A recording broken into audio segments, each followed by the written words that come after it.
Blossom Petals channel. Welcome to blossom petals channel. இன்னைக்கு நம்ம என்ன பார்க்க போறோம்னா சப்போட்டா வந்து குழந்தைங்களுக்கு எந்த மாதிரி கொடுக்கலாம் அப்படின்னு சொல்லி பார்க்க போறோம். இப்போ சப்போட்டால என்னென்ன பயன் இருக்குன்னு ஃபர்ஸ்ட் தெரிஞ்சுக்கோங்க. இப்போ சப்போட்டா சாப்பிட்டோம்னா ஹீமோகுளோபின் கம்மியாக இருக்கவங்க எல்லாருமே டெய்லி ஒவ்வொரு சப்போட்டா சாப்பிட்டு வந்தோம்னா நமக்கு வந்து ரத்தம் வந்து டக்குன்னு வந்து ஊற ஆரம்பிக்கும். இவங்க கன்சீவாக இருக்கவங்களுக்கு பார்த்தீங்கன்னா டெலிவரி முடிஞ்ச பிறகு அந்த மாதிரி சமயத்தில் சிலவங்களுக்கு வந்து ரொம்ப அனிமிக்காக இருக்காங்க அந்த மாதிரி சொல்லுவாங்கள்ல. ஏன்னா அது வந்து ரத்த சோகை அப்படின்னு சொல்லுவோம்ல. நம்ம அந்த மாதிரி இருக்கும்போது என்ன பண்ணலாம்னா டெய்லி வந்து சப்போட்டா வந்து நம்ம வந்து சாப்பிட கொடுக்கலாம். அது வந்து ரொம்ப நல்லது. இன்னொன்று பார்த்தீங்கன்னா இந்த நரம்பு தளர்ச்சி அதுக்கெலாம் கூட சப்போட்டா வந்து ரொம்ப இது. அப்புறம் இதயத்தில் வந்து நம்ம பலப்படணும் அப்படிங்கிறதுக்காக கொடுக்கலாம்.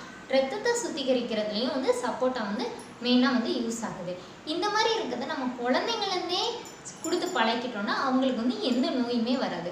அதுக்காண்டி தான் நம்ம என்ன பண்ணுறோம், சின்னதுலேயே வந்து எல்லா பழத்தையுமே கொடுத்து குழந்தைங்க வந்து பழக்கிறோம். ஏன்னா சப்போட்டா பார்த்திங்கன்னா சிலவங்க சாப்பிட மாட்டாங்க, அந்த டேஸ்ட் பிடிக்காது அப்படின்னு. ஆனால் சில சப்போட்டா செம்ம டேஸ்ட்டாக இருக்கும். அந்த மாதிரி சப்போட்டாவை ஃபஸ்ட்டு செலக்ட் பண்ணி நம்ம வந்து குழந்தைங்களுக்கு கொடுத்தோன்னா அவங்க வந்து அதை வந்து சாப்பிட பழகிக்குவாங்க. சாப்பிட ஒரு வாட்டி பழகிட்டாங்கன்னா விடவே மாட்டாங்க.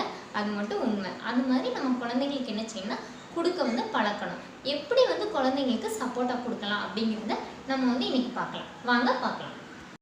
இப்போது தேவையான பொருட்கள் என்னெல்லாம்னு பார்த்துக்கலாம். ஒரு சப்போட்டா எடுத்துக்கோங்க. அந்த சப்போட்டா வந்து தொளி சீவணும். இப்போ பாருங்கள், வெயிட் பண்ணுங்கள், தொளி சீவி காட்டுறேன். இந்த மாதிரி தொளியை சீவிக்கோங்க. ஏன்னா அப்போ தான் குழந்தைங்களுக்கு வந்து நம்ம தொளியோடி கொடுத்தா அவங்களால சாப்பிட முடியாது. நல்லா கனிஞ்ச பழமாயிருச்சுன்னா நீங்கள் ரெண்டாக பிச்சு உள்ளே இருக்கிறத மட்டும் கூட எடுத்துக்கலாம். சப்போட்டா வந்து கொஞ்சம் இனிப்பான பழமாக கொடுங்க, அப்போ தான் சாப்பிட முடியும் அவங்களால. இப்போ இது வந்து எங்கள் மரத்தில் உள்ள பழம், அதனால் டேஸ்ட்டாக இருக்கும். இந்த மாதிரி லேசாக தொலியை மட்டும் எடுத்துக்கோங்க, சதை வந்துடக்கூடாதுல்ல. லைட்டாக எடுத்துருங்க. நல்லா தொலியெல்லாம் சீவி எடுத்துக்கிட்டோம். இப்போ வந்து சப்போட்டா வந்து பிச்சுக்கலாம். இந்த கொட்டையெல்லாம் எடுத்துருங்க, அதெல்லாம் நமக்கு வேணாம். இப்போ என்ன பண்ணலான்னா உங்கள் குழந்தை வந்து ஒரு வயசு குழந்தைன்னா இந்த மாதிரியே கொடுத்துடலாம். அவங்க வந்து இந்த மாதிரியே சாப்பிட்ருவாங்க. ஆனால் சின்ன குழந்தைங்கன்னா என்ன பண்ணணுன்னா மிக்சியில் வேணால் அடிச்சுக்கோங்க. ஆனால் மிக்சியில் அடித்தாலும் இது அவ்வளோ டேஸ்ட்டாக இருக்காது. இல்லாட்டி ஃபோர்க் வச்சு நல்லா இது பண்ணிக்கலாம். நான் இந்த மாதிரி செய்யலான்னு சொல்லிட்டு காட்டுறேன், வெயிட் பண்ணுங்கள்.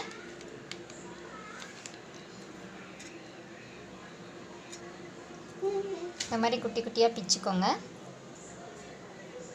இப்போது ஃபோர்க் எடுத்து இந்த மாதிரி ஒரு பக்கமாக நல்லா நசிச்சு விடுங்க. மிக்சியில் அடிக்கிறதா இருந்தாலும் நீங்கள் அடிச்சுக்கலாம். 6 மாத குழந்தைங்களுக்கெலாம் 2 பழம் கொடுக்கலாம், ஒன்றுமே இல்லை. இந்த மாதிரி நசிச்சுட்டு இப்படி எடுத்து இப்படி நல்லா இது பண்ணி கொடுத்தீங்கனாலே சாப்பிட முடியும் அவங்களால. அவங்க வந்து சாப்பிட்ருவாங்க, ஒன்றும் பிரச்சனை இல்லை. ஆனால் இந்த மாதிரி கொடுத்து குழந்தைக்கு சாப்பிட முடியலன்னா நீங்கள் வந்து மிக்சியில் அடிச்சுக்கோங்க.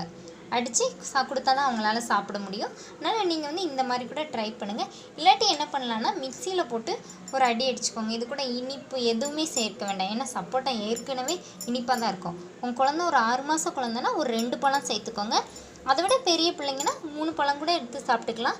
1 வயசு குழந்தைன்னா இந்த மாதிரி குட்டி குட்டியாக கொடுத்துட்டிங்கன்னா போதும், சாப்பிட்ருவாங்க. இங்கே எங்கள் வீட்டு குட்டி இங்கே பின்னாடி வந்து வாங்கிட்டு போகுது. ஏன்னா அவனுக்கு இது ரொம்ப பிடிக்கும். ஏன்னா குழந்தைங்களுக்கு சின்னதுலேயே இது கொடுத்தோன்னா அவங்க வந்து நல்லா விரும்பி சாப்பிடுவாங்க. இந்த மாதிரி ஃபோர்க் வச்சு நல்லா மசிச்சுட்டு இந்த மாதிரி நீங்கள் வந்து மிக்சியில் அடித்து கொடுங்க. இந்த மாதிரி நல்லா மசித்து குழந்தைக்கு கொடுத்திங்கன்னா நல்லா சாப்பிடுவாங்க. கொஞ்சம் கொஞ்சமாக ஊட்டினீங்கன்னா அவங்களுக்கு நல்லா பிடிக்கும். சப்போட்டாவில் வந்து நிறைய சத்து இருக்குது. அதனால் ஒரு 6 மாதத்துலேருந்தே ஒவ்வொரு பழம் கூட கொடுத்து வந்து குழந்தைங்கள வந்து பழக்குங்க. நீங்கள் வந்து இந்த மாதிரி கொடுத்தீங்கன்னா பிடிக்கும் குழந்தைங்களுக்கு. டேஸ்ட் பிடிச்சிட்டுனா விடவே மாட்டாங்க.